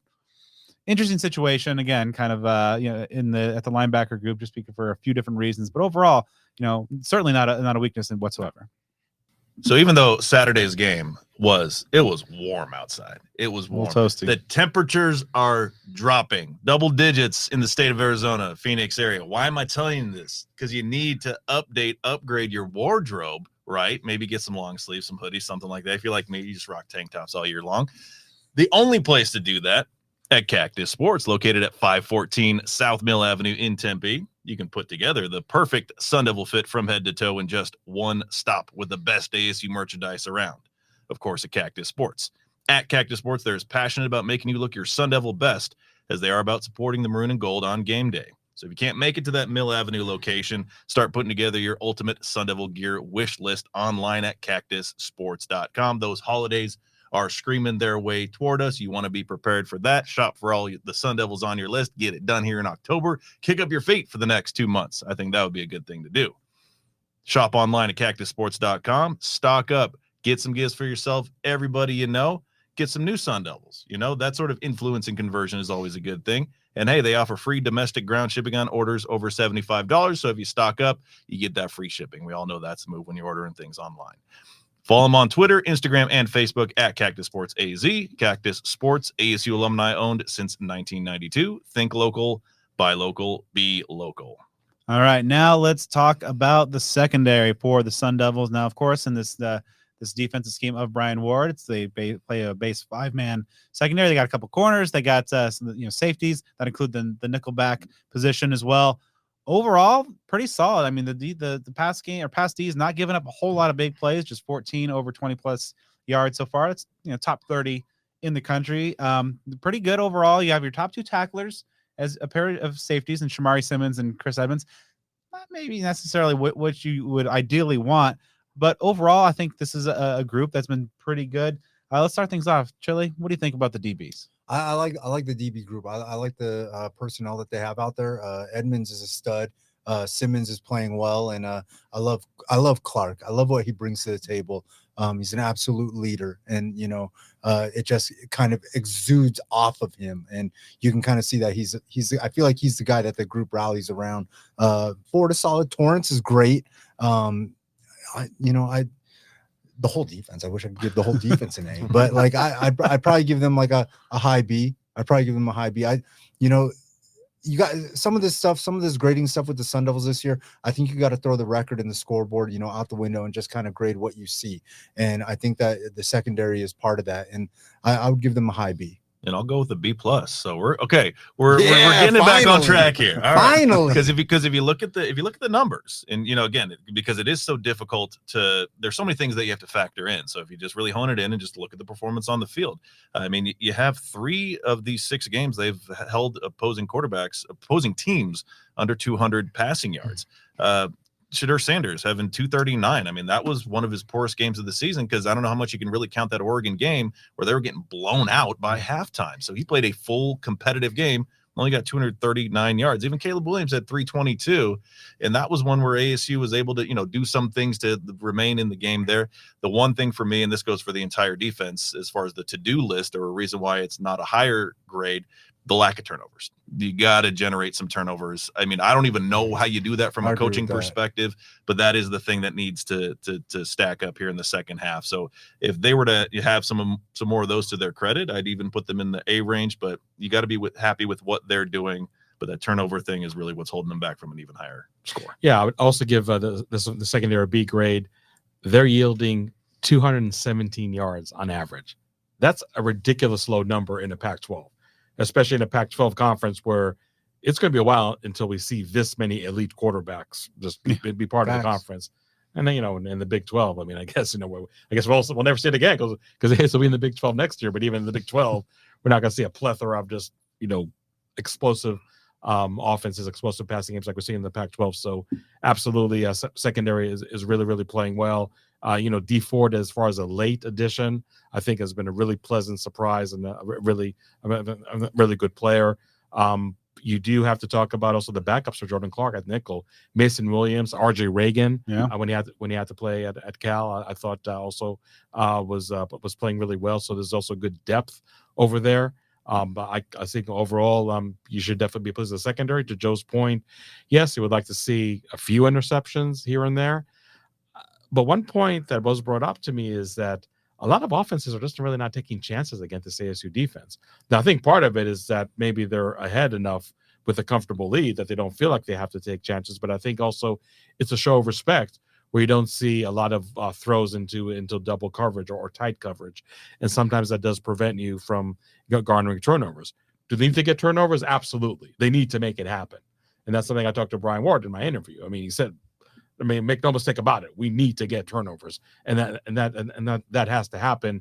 I'm really curious to see how it does actually take form, take shape in the last 6 games. But again, I just feel like offenses just feel like this is not a defense that you want to mess with, and you may be just a little extra careful with ball security, a little extra careful, as far as throwing into coverage or just throwing it away. So that is part of that, and that ironically, that respect is showing to the defense is actually preventing the ASU defense from playing even better and putting some turnovers on that stat sheet. But the secondary is a big beneficiary of the elevated pass rush, without a doubt, but not taking anything away from the secondary itself.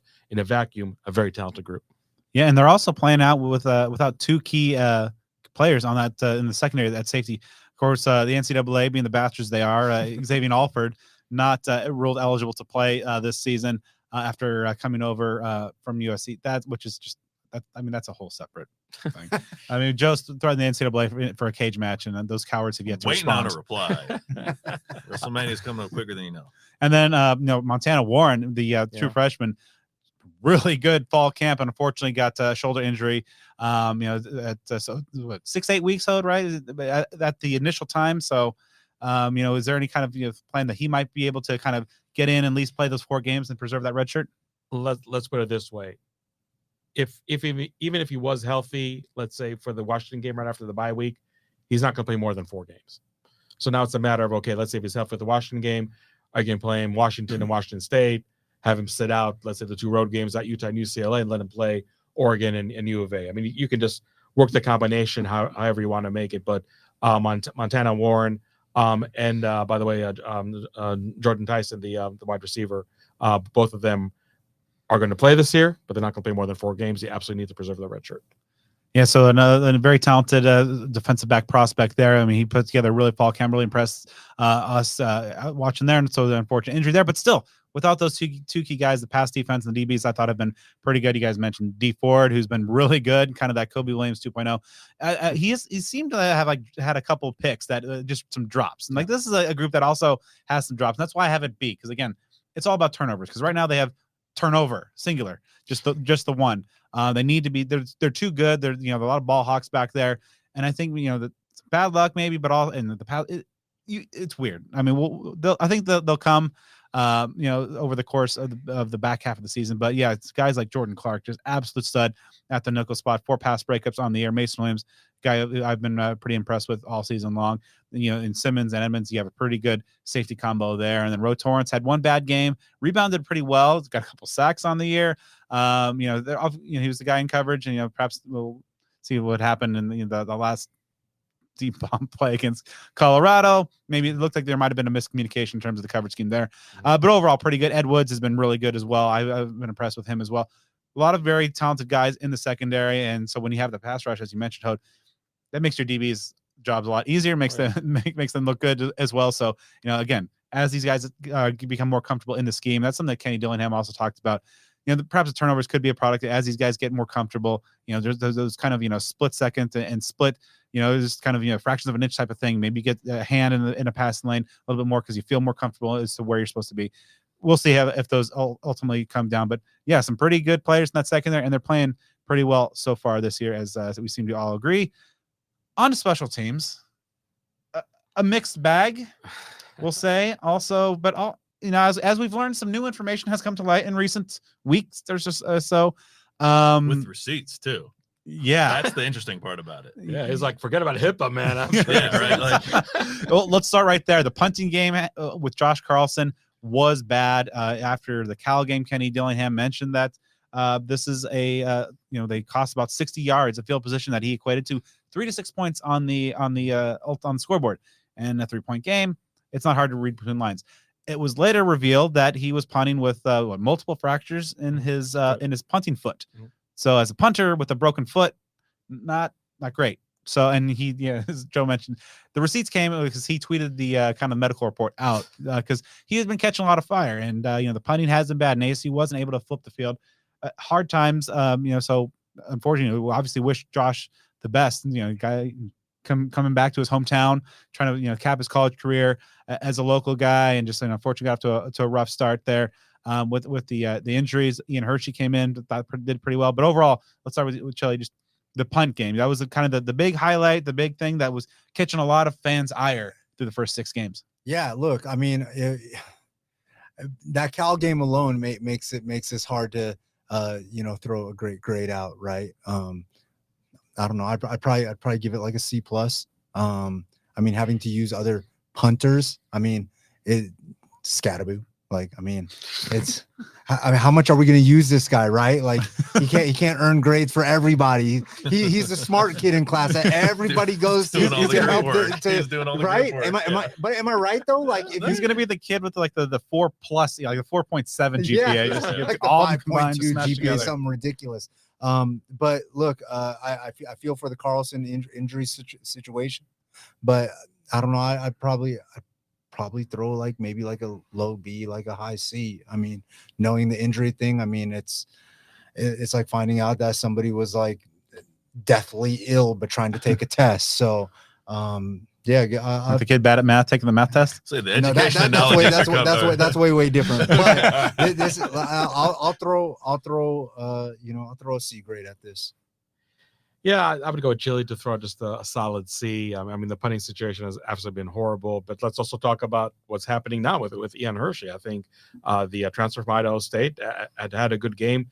Maybe not like gaudy statistics, although it was definitely a step up from Josh Carlson. But he landed more punts than 20, and that sometimes your stats can't be all that great punting wise, depending on where you are on the field. And the fact that I was able to land 3 punts, in the 20. And then rely on Cam Scattaboo, for one more. Heading into the game, the Carlson had 1 through the first 5 games, and Scattaboo's 1 official punt was 1 for 53 was also pinned, and then Hershey comes in and gets 3 in 1 game. Yeah, and I'll just expand on my grade and talk about just the other aspects of the special teams. We don't talk about the long snapper because long snapper's doing a great job, Slater. So you never, if you don't hear his name, he's doing his job. They're doing a great job. Dari Longetto. I mean, sure, everybody's going to point to that blocked field against Colorado in a 3-point loss. So what have, could have, should have, but otherwise, I think he really has done a good job. It was perfect actually up to that point. I think his touchback ratio is pretty good too. So I think that guy's definitely been solid. In terms of the return game, I think Badger again just as his wide receiver duties are really showcasing a better performance. That's trickling down maybe as you would expect to his kick return game. I believe against Cal he had 200 all-purpose yards, and a good chunk of that was because of his kick return. I feel like he's going to return one for a touchdown at some. He's gotten close a few times. They are very, very close. If you watch the film, they're very, very close for that one. Melkman Stalwell and Gio Sanders. I'm sorry, was it Gio Sanders or Javen Jacobs? I'm now drawing a blank. Last week we saw actually both of them lining up. Yeah, both of them have seen time at punt returner. So both of them were there, but that was on like a one-off. So I wonder like if that's something in Charlie Rago's lab that's going to be cooked also for the second half of the season. I thought that was interesting. But even the punt return numbers are not bad. They're just they're fine. They did a good job really preventing big returns up until that Cal game, a 51-yard punt return, which the great defense by ACO limited him to a field goal. But that's one big punt return too many, and against other teams that might cost you even more than it did against a team like Cal, where you could still almost win that game just because they get the caliber of opponent. But I think special teams have really been solid now that they got the punting woes behind them. And again, Carlson, Hershey, he always got Scattaboo as plan B. It's all good. So for me, if we're doing special teams as a whole, I'll go with the C+, kind of similar on par with the others here. I mean, what they've said is what you need to hear. I've been pretty pleased with Longetto. I didn't like the call to even kick it in that scenario last week, so I'm not putting a ton on him, especially when it gets blocked. Carlson, I feel for him, man, because that guy loves being here. That guy loves being a Sun Devil, and so those are the kind of guys that choose to come back here when they have the opportunity. You want to see them flourish, and it kind of leans itself into what we've been talking about before. It's hard to be completely objective when you find out that this guy has been playing with some legitimate injury issues for a while. So that's, but it is what it is. We have to evaluate the play on the field. Hershey, I thought, looked dang good last week. And if that can continue, that's a real interesting thing right there. So this is another area where I expect and hope that it'll get better over the duration of the remainder of the season. because that punter is the X factor here. If he even had like average to even slightly above average punting to date in the season, this would be a mid to high range B, because I think the other areas have been good with some even significant performances like you've seen with Elijah Badger on kick returns. So again, this was an area that drew a lot of ire from the fan base over especially the first 5 games, much less against Colorado. And I would anticipate, and again, hopeful anticipation that clamoring kind of minimizes over the remainder of the season, because I think they got a punter that can get it done. Yeah, so I'm giving it a C+ as well, just because, kind of, Joe talked about earlier, we're taking away kind of the extra factors and just, on the field performance. Punting was bad and has cost ASU numerous times throughout, and just in kind of the field position battle. But, of course, wish Josh well, and that obviously the injury is a factor. But so if Hershey's able to kind of man the fourth down for the next couple of weeks and or however long he is called upon with a similar type of performance, getting those punts inside the 20, I think you have Longetta, who, outside of the block, not his fault, has been, perfect on the year. Badger's going to break one for a touchdown at some point. The kick coverage has been amongst the best in the nation. Overall, pretty good. And so, yeah, I think, but it's hard to overlook just the ultimate field position, kind of behind the 8-ball situation ASU was for a number of games, and just the inability to flip that field played a factor. And I think that if Carlson perhaps was fully healthy, and we've seen him in practice, when he's presumably not hurt, be launching, more effective punts. And so if you kind of woulda, coulda, shoulda, but that's a situation that you ultimately have to factor in. So I'd say C+, but again, kind of like with some of the other position groups, trending up. All right, so now it's time to dive into the coaching staff here. And of course, first-year head coach Kenny Dillingham is kind of learning on the job, a little time, kind of, taking some bumps and bruises a little bit and learning, but also some good things, some bad things. Let's dive in. Guys, we're going to grade Kenny, and then we're also going to grade the offensive staff and the defensive staff. Hod Rabino, what do you think? Yeah, I think I would give Kenny Dillingham a B grade. Like you said, he really is learning on the job. Some fourth down calls were like, I really sure about that one. And they did come to bite him at times. But I think you definitely have to give him a lot of kudos for taking the play calling over Bo Baldwin, the offensive coordinator. That was absolutely the right move at the right time. And again, you look at USC, Colorado, and the Cal game, you're seeing almost a total different offense. The offensive staff as a whole, I mean, maybe a B-. Sure, they've been ravaged by injuries, and again, the play calling has been an issue. So you have to take some kind of grain of salt over here with their grade. But I would say just B- for the entire offensive staff, B for Kenny Dillingham. I got to go with an A for Dillingham, for the simple fact that he's been so transparent with everybody on how things are going. He's been honest, and he's let us all know as fans, as media members.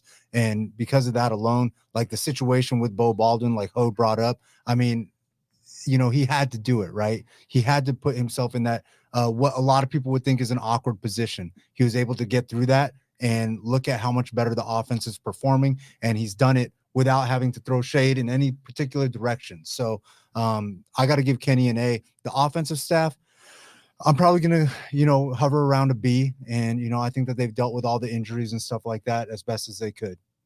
So for me, Kenny Dillingham, I'm going to give him an A-. The set of circumstances is almost insurmountable, but he's kept a positive attitude. As Chilly mentioned, he's taken responsibility, even in situations where maybe he didn't have to, because he wants to be that leader of the team. There are some calls that, people criticize, but to me, I think you have to take a lot of those risks.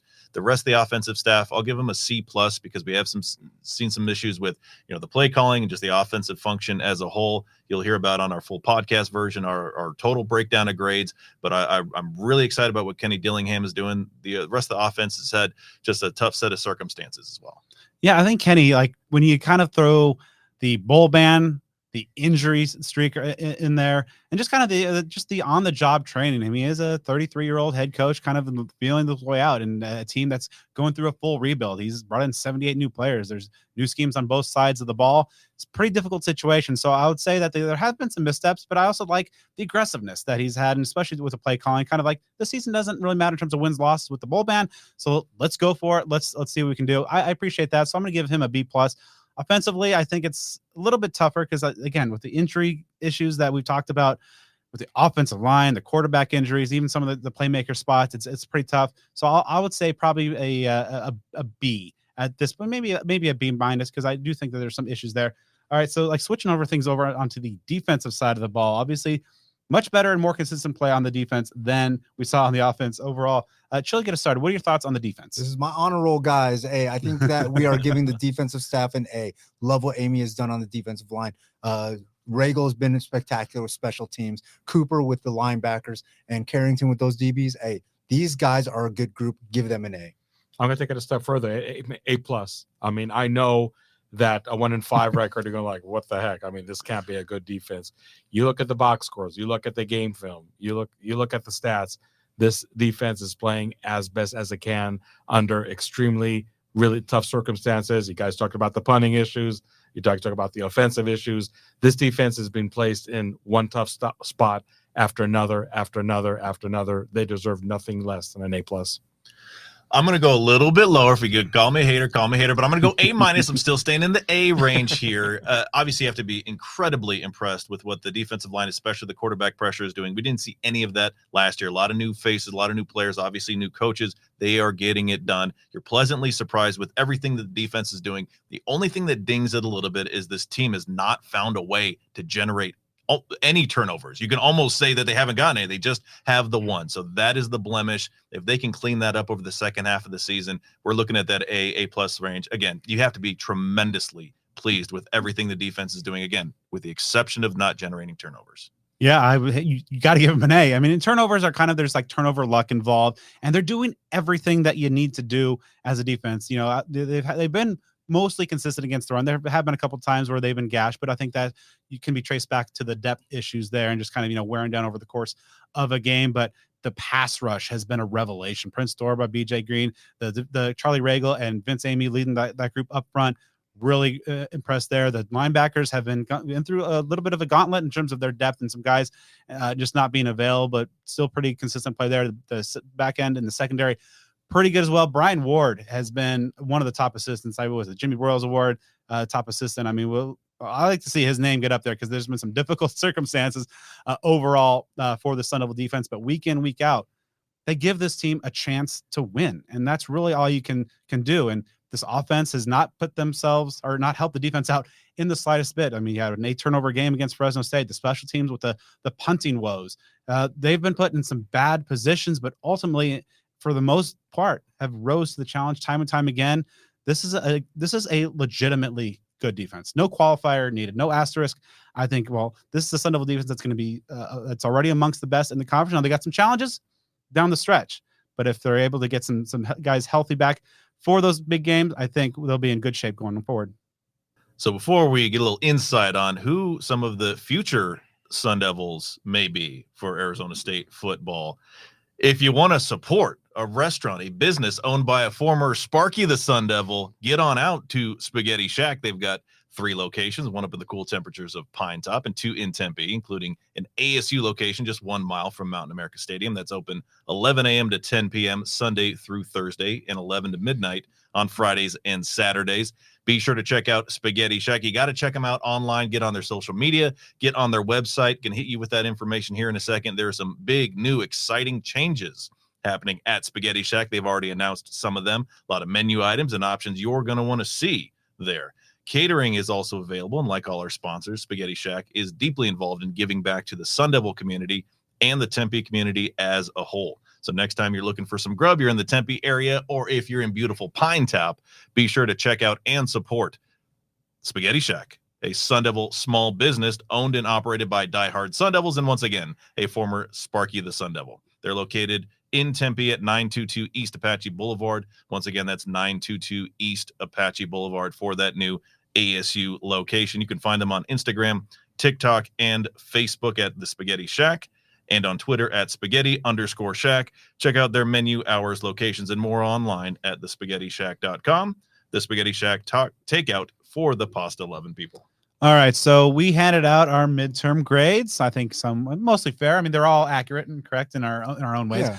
But now, of course, with our illustrious panel here as well, with Chilly, the most plugged in man in local recruiting. I mean, yeah, I'm based out of here. I live here, so Code doesn't have to outsource, right, and count on somebody else. I mean, you are local recruiting. I just want to put that out there. I just want to put that out there, and I travel around the country I hit all the Elite 11s, all the 7-on-7s, you know, all the rivals camps. So like Hod doesn't have to outsource and trust somebody else's eyes that are in a different city state.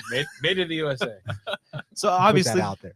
a long way to say the most plugged in source for local recruiting information. So we would be remiss if we did not tap into this vast well of knowledge. So Chilly, you know, starting off, you know, it's been about 11 months since Kenny Dillingham arrived in Tempe and started this new era. And we know how the local recruiting efforts under the previous staff went, failed to go, never tried to go. Right now, overall, with your fingers on the pulse and as dialed in as you are, how has Kenny Dillingham and his staff in their efforts to kind of revitalize the local recruiting been received so far 11 months in? Well, let's start with this 24 class real quick, which I think Coach Dillingham and his staff, Coach Regal, Amy, and all them, Coach Moz, they've done a great job, absolutely great, because they came in late for the 24 class. They were able to lock up Dylan Tapley, and I know that there were some rumors that Dylan Tapley took a token trip down to that other school down south, right? And it's so crazy that right after that happens, Elijah Rushing decommits. I'm not saying that, and look, you're not saying what you're saying anything, but I am saying like it's just crazy how that all kind of, you know, fell together. Dylan Tapley is a spectacular two-way athlete that I think is such a literal catch for ASU. A Rivals 4-star, right? Rivals 4-star, long possession receiver at the college level, I think.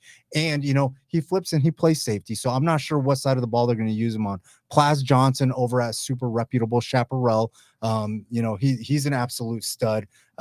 Currently recruited as a DB, but can do a lot on offense also. And then they found some real gems in Ramar Williams over at Eastmark and James Giggy at Bradshaw Mountain. And if I don't mention Canyon Floyd, elite level punter who's doesn't have a broken foot. And you know, no. And I just say that because, you know, I think that Carlson is an elite level punter, but he just happens to have a broken foot right now. So Canyon Floyd's an absolute stud. And is he still averaging over 50 yards a kick? Yes, I think he is. And I got last year. I got to watch him. I got to watch him versus Pinnacle, and I got to watch him pin Pinnacle in, you know, some tough situations during that game. So they got some dudes. They got some dudes that are ready to come in and that are excited. Dylan Tapley is heavily recruiting one of the top 2025 prospects in the country locally, Notre Dame Prep's Cooper Perry. So you always got to be excited when stuff like that goes on. Yeah. And so like overall, you know, when you talk about like the staff and the schools, you know, obviously the Valley has so many powerhouse schools now, and the way the talent development has really kind of shifted in the last 10, 15, 20 years. How were the relationships with ASU and these schools around? Because obviously they, you know, talking to some those that had suffered and had afraid. How have they, you know, been repaired in the last 11 months? After every Sun Devils home game, well, during every Sun Devils home game, I do this report. It's called the Sideline Sightings. It's exclusive to devilsdigest.com. And, you know, I get to talk to a lot of these recruits about, you know, their visit, what they saw at the game, relationships with coaches and stuff like that. And I know that Coach Amy has this great relationship with a 2025 prospect from Liberty, Caden Branson, who's an absolute stud. And Liberty's like become a powerhouse nationally. They're doing very, very well. And Caden Branson's a big part of that success over there. I know that I know that Coach Amy's probably going to try to find a way to squeeze into this rushing sweepstakes if he can. I know that everybody's pointing to Oregon and Coach Lapoy having made an appearance over there, but I know for a fact that Coach Amy has a relationship with rushing. So I'm super excited to see what happens over there if we can get in on that. And look, rushing wants to be a hometown kid. People are overlooking this. This is an Arizona product that all he ever wanted to do was put the state on his back. Unfortunately, U of A did not give him that opportunity. ASU is ripe and ready, and, you know, they would love this chance. And, you know, hey, rushing, if you are listening, Elijah, you know, hey, give Coach Amy a chance. Look at what he's doing with this defensive line. So I think that all ASU fans should be excited about what's about to happen. And Coach Dillingham, that 25 class is looking really, really good. Butter Tollefson already committed, super talented quarterback, super talented flamethrower that I've seen at Elite 11 numerous times. Hey, I think the recruiting situation is in tow over here, and Carrington and Samples are doing a great job in Texas. And ASU in the Big 12 next year is only going to get better. So, Chili, now when it comes to local recruiting, is it that 25 class? Because I think that the fans need to have appropriate expectations here and understand how long it takes to develop relationships, especially when there were severed relationships. Do you see that being the point? Is the 24 one where there can make some noise? I know there are some elite prospects across the state that are committed outside the state, outside the Pac-12 conference. So, for the hope that the Sun Devil fans have of this local recruiting really hitting its stride, how do you see that? How long do you think that I think the 25 class is where ASU is going to try to hit the home runs with guys like Raiden Vines, right from Corona del Sol, a super talented wide receiver that's going to be a big time national kid. Cooper Perry I already brought up, and they're getting some help from some of their local recruits over there. And also Desmond Roebuck, super talented wide receiver. It's playmakers in this class locally. Logan Powell, I know, has a great relationship with Coach T. So, I'm excited to see where this goes. All of the staff has repaired the relationships from the previous staff not having any. And also, I think, Joe, I don't know if you were trying to maybe imply about a 2024 local recruit, Khalil Valentine, the running back from Chandler, who was at the game against Colorado, was also at the game against USC. Illinois commit. And he's an Illinois commit. I actually went out to his signing day. He is a kid that I'm going to reach out to kind of, gauge the temperature over there. You never know what kind of stuff is going to break in the huddle. JJ Newcomb also, spectacular defensive back from currently committed to Oklahoma. I don't know. He's been at 2 games, and I know that him and Dillingham have a great relationship. So, hey, Oklahoma's a pretty good school, and they know what they're doing recruiting. And if they went after a kid like JJ Newcomb, and now JJ's all of a sudden popping up at Sun Devils games, I think that we should all be excited for that.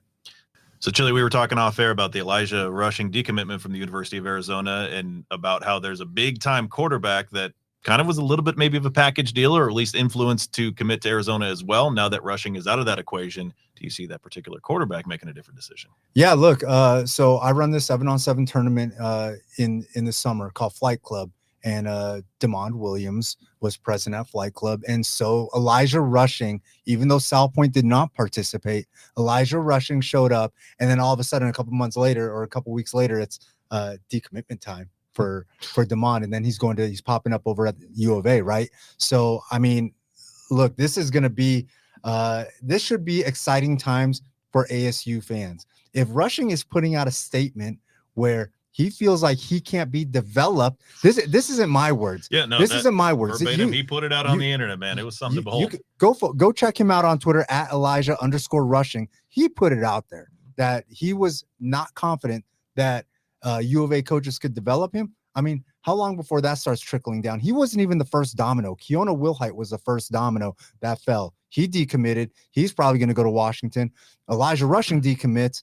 Hopefully he can come to ASU, maybe Oregon or wherever. But then that means that, those are both Tucson guys, right? Those are both Tucson guys in their backyard. Come on.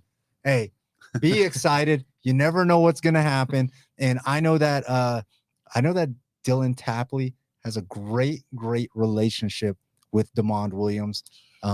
If he's already helping to recruit Cooper Perry here, and I've talked to Cooper, and Cooper tells me all the time, man, Dylan on me about going to ASU. This could be a lot of fun. So, let's see what happens. And, I went out to Cooper's game, and, he's got the Sun Devil gloves and throwing up the forks. So, be excited about that stuff. And so you're about to get some people excited here. And they should be, man. Dillingham's really got, if you think I got my finger on the pulse, Dillingham really knows what he's doing. And we got a great staff that is very, very locally tied. So one question that I've seen, or one thing that I've seen some fans talk about, is just obviously this is a rough season from a win-loss perspective for ASU. And they're worried that, if ASU puts together a 1, 2, 3 win campaign, that might dull some of the excitement that these kids have for locally, staying with the local hometown school. Do you feel that that's a factor at all, or do you think that the recruits kind of see the big picture, that this is kind of year one of a major rebuild by Dillingham, that they maybe want to get on the ground floor? In my conversation with some of the recruits, some of the high school kids still, they're kind of looking at this like just the preview year. This isn't even like year one for them. They're just looking at what Dillingham's doing, the excitement at the stadium, with the back-to-back sellouts. Hopefully something like that can continue. Look, the reality is I know that, we're probably not going to get as full of a house until maybe Oregon and U of A, right? But that's still opportunity for us. The next game might not look as big as these past two, but hopefully there can be some excitement there. I know that these kids absolutely love seeing the student section full, and they've all kind of zeroed in on that. They love that the student section has been full for, I think, all of these games, right? Dillingham has really gotten the student section involved. So that's been the target for them. See the student section full, eventually everybody else is going to come anyways. And if they don't, then the student section might end up buying all those tickets too. So we might just have one big student party, and the kids are going to love that. I'm here for it. All right. So obviously a lot of amazing and interesting, intriguing stuff as sign day approaches in December. And of course, the future classes that Dillingham and staff have laid their foundation for.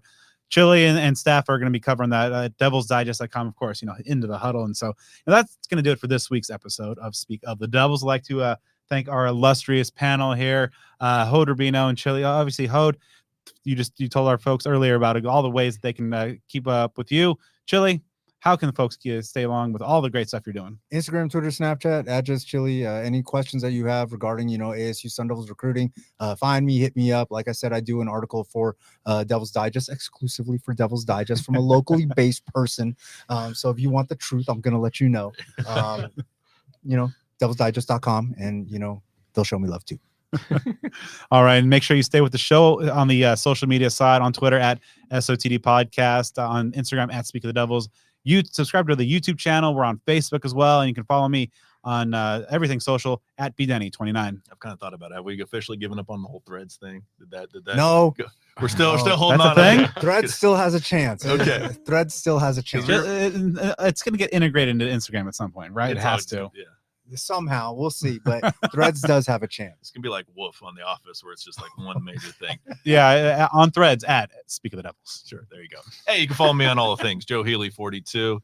Huge shout out, of course, not just to our wonderful guest panel. Really appreciate catching up with you guys as always. Huge shout out to our sponsors, including Sun Devil Family Charities, a 501c3 nonprofit organization created primarily for the purpose of raising funds to provide financial assistance to Arizona State University alumni, students, staff, and immediate family members adversely affected by medical issues. Monetary donations, of course, are always appreciated, and those go to support those in need due to unexpected medical conditions. They also have volunteer and sponsorship opportunities available that you can learn about on their website. We've been talking about for the past several weeks. This weekend, October 14th, it's, of course, the bye week for ASU, so not as much to do on a Saturday. Sun Devil Family Charities presents its Fall Fling at the Mile, a fundraiser cornhole tournament at 100 Mile Brewing Company near Scottsdale Road and the 202. Those who are participating, you can win some cash money by doing that. Go out and support. Check them out. Have a couple drinks. The weather's going to be wonderful. Again, supporting an incredible Sun Devil cause when ASU's on a bye week. That sounds like a heck of a Saturday to me. To check out information about that event and Sun Devil Family Charities as a whole and other ways that you can support them, check them out online at sundevilfamily.org. And, of course, be sure to follow them on Instagram @SunDevilFam and on Twitter @SunDevil_family. And once you're done supporting our amazing sponsors and subscribing to the huddle on DevilsDigest.com, drop us a 5-star review on the podcast platform of your choice. We'd greatly appreciate it. Joe and I will be back next week as we preview a battle in Seattle.